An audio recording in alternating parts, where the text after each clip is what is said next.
প্রিয় বন্ধুজন, আসসালামু আলাইকুম। কেমন আছেন সবাই? আশা করছি ভালো আছেন। এই মুহূর্তে আমি আছি মানিকগঞ্জের একটি হিন্দু পাড়ায়, অর্থাৎ যেখানে মিষ্টি তৈরি হয়। মানিকগঞ্জের মিষ্টি আমরা যারা খেয়েছি তারা আমরা জানি মানিকগঞ্জের মিষ্টি নিয়ে অনেক গল্প আছে, এবং যে পাড়াতে সেই গল্পের মিষ্টিগুলো তৈরি হয় সেরকম একটি পাড়ায় আপনাদেরকে নিয়ে যাচ্ছি, একটি বাড়িতে নিয়ে যাচ্ছি যেখানে সেই চমৎকার মিষ্টিগুলো তৈরি হয়, এবং মিষ্টিগুলো কিভাবে তৈরি হয় সেই প্রক্রিয়াটা আপনাদেরকে দেখাবো। নিশ্চয় আপনাদের ভালো লাগবে। চলুন ভেতরে যাই।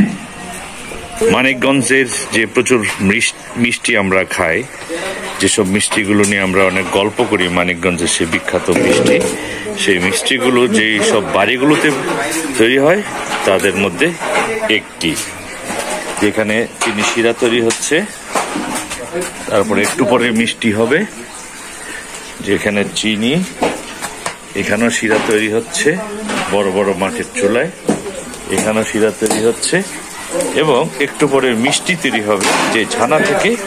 এই হলো সেই ছানা। এই ছানাগুলো থেকে এখন পানি আলাদা করা হচ্ছে। ছানা তৈরি হয়ে গেছে, নেটের মধ্য দিয়ে এই ছানা থেকে পানিটা আলাদা হচ্ছে, তারপরে এই ছানাগুলো তৈরি হবে।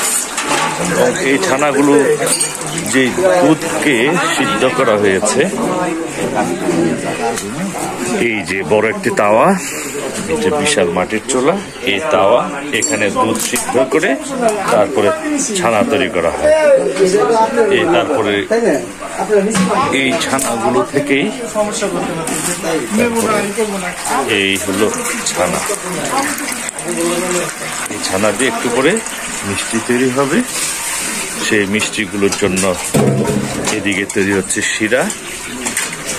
মিষ্টি তৈরি হওয়ার পরে শিরা, তারপর সেই মিষ্টি খাওয়ার জন্য তৈরি হবে। ইতিমধ্যে কিছু মিষ্টি তৈরি হয়ে গেছে, সেটা আপনাদেরকে দেখানো যায়। এইখানে মিষ্টি তৈরি হয়ে গেল, অনেকগুলো মিষ্টি ছানা রাখা আছে, সুস্বাদু মিষ্টি রাখা আছে।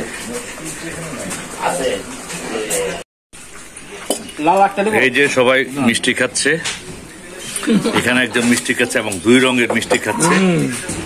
এখানে একজন আমাদের এলাকার বড় ভাই, গিনি ভাই। এই বাড়িতে কতদিন ধরে মিষ্টি বানায়? পূর্বপুরুষ থেকে এখনো পর্যন্ত। কত বছর ধরে আপনারা মিষ্টি বানান? মোটামুটি 33 বছর। আরো বেশি হবে, তোমার দাদার আরো আগে, মানে এদের বয়স এই 33 বছর। জীবন ঘোষের। যাই হোক, খেয়ে কেমন লাগলো? দারুণ, একদম টাটকা মিষ্টি। এই যে আমিও খেলাম, দুইটা মিষ্টি শেষ। যাই হোক, চমৎকার পরিবেশে মিষ্টি কিভাবে বানানো হয় সেটাও দেখা হলো, এবং শেষ পর্যন্ত সেই মিষ্টির স্বাদ, আস্বাদটা আমরা গ্রহণ করলাম সবাই মিলে খাচ্ছি। তো বন্ধুজন, কেমন লাগলো মানিকগঞ্জের সেই বিখ্যাত মিষ্টি বাড়ি, যে বাড়িতে অনেক মজার মজার মিষ্টি তৈরি হয়, কিভাবে তৈরি হয় পুরো বিষয়টা আপনাদের দেখানোর চেষ্টা করলাম। নিশ্চয় আপনাদের ভালো লেগেছে। যাই হোক, আবার যখন নতুন কোনো জায়গায় যাব, নতুন কিছু সাক্ষাৎ পাবো, নিশ্চয়ই আবার আপনাদেরকে সংযুক্ত করব। ততক্ষণ পর্যন্ত আপনারা ভালো থাকুন, সুস্থ থাকুন, থাকুন সব সময় নিরাপদে।